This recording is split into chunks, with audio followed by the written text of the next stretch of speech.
Guys, good afternoon. কেমন আছো তোমরা সবাই? আশা করি ভালোই আছো। এই এত বৃষ্টি পড়ছিল, মনে হচ্ছিল বৃষ্টির দিনে কেননা একটু গরম গরম মাংসের ঝোল আর ভাত খাওয়া যাক। ডিউটি থেকে আসার সময় মাংস কিনে এনেছিলাম, আর ওরা কেটেই দিয়েছিল মাঝারি সাইজে। তারপরে বাড়িতে এনে ওটাকে ভালো করে ধুয়ে নুন হলুদ মাখিয়ে নিয়েছিলাম।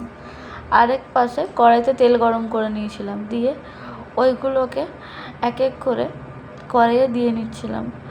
দিয়ে ভালো করে কিছুক্ষণ নাড়াচাড়া করে ভেজে নিচ্ছিলাম।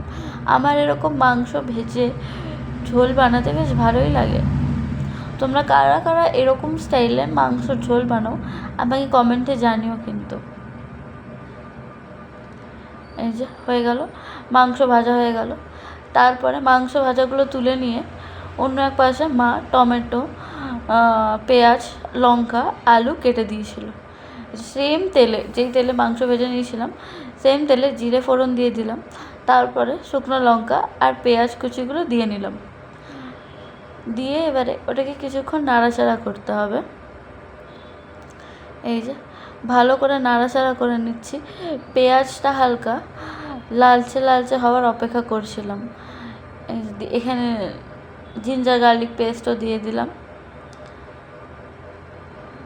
তারপরে ভালো করে নাড়াচাড়া করে নিচ্ছিলাম।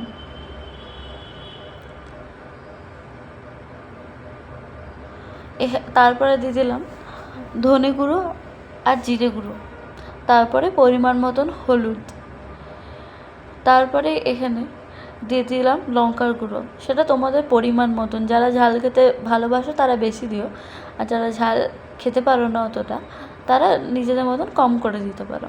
তারপরে পরিমাণ মতন নুন। এবারে ভালো করে নাড়াচাড়া করে নিচ্ছিলাম। তারপরে টমেটো কুচি দিয়ে নিলাম। টমেটো কুচি দিয়ে তারপর কাটা আলুগুলোকে ধুয়ে দিয়ে দিলাম। এরপরে ভালো করে কষিয়ে নিচ্ছিলাম। আমি আগের ভিডিওতেও বলেছি, যত ভালো তরকারি কষানো হবে তত ভালো স্বাদ হবে। তার জন্য এখানে খুব ভালো করে কষিয়ে নিচ্ছিলাম। তারপরে সামান্য জলও দিয়েছিলাম।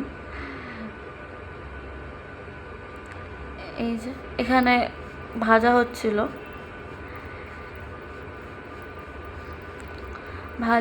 খুব ভালো করে কষানো হয়ে গেল। তারপরে মাংস দিয়ে দিয়েছিলাম, সেই ক্লিপটা আর নেওয়া হয়নি। তারপরে মাংস দেওয়ার পরেও একটু ভালো করে কষিয়ে নিচ্ছিলাম। তারপরে একটু জল দিয়ে দিয়েছিলাম যাতে ভালো করে ফুটে যায় মাংসর ঝোলটা। এই যে গরম গরম মাংসর ঝোল রেডি। তারপরে গরম গরম ভাতের সাথে খেয়ে নিলাম।